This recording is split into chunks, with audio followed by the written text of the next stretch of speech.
Welcome to this issue of CCC Trends.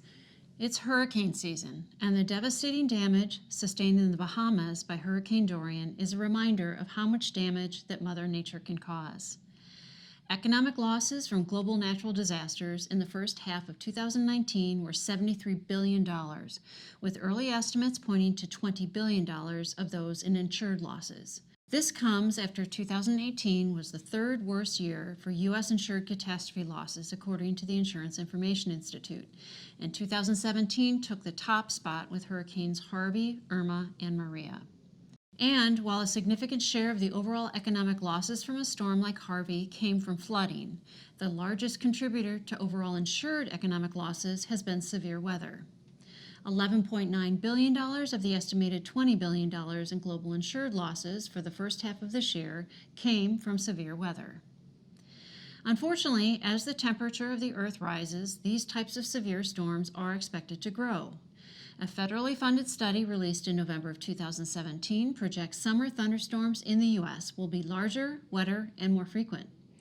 And while there's no broadly accepted explanation why hail losses in particular are rising, most concede that they will rise further as the climate changes. This chart illustrates the number of instances that hail was documented as part of the monthly severe weather summary completed by NOAA, with the spring and summer months historically seeing the most activity. And while certain parts of the U.S. are more prone to hail than others, tornado activity has also been picking up in states along the Mississippi River.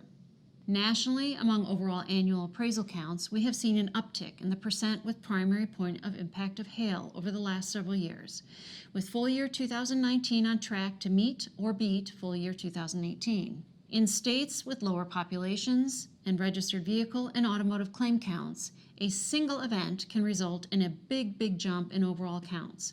For example, the hail activity July 17th in the Gillette, Wyoming CBSA resulted in 43% of all statewide hail losses for the full year to date through August.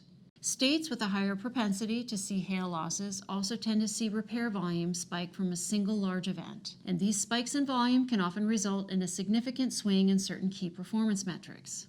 This graph shows quarterly data for 7 states where hail volume accounted for the highest share volume in one or more quarters since 2014. With a lift in hail volume where more of the overall spend is on things like sublet, miscellaneous, PDR, this graph illustrates the impact that this has on all repairs. These comparisons illustrate the importance of understanding regional differences and how that might impact national results, particularly for operators and insurers with a broad multi-state footprint.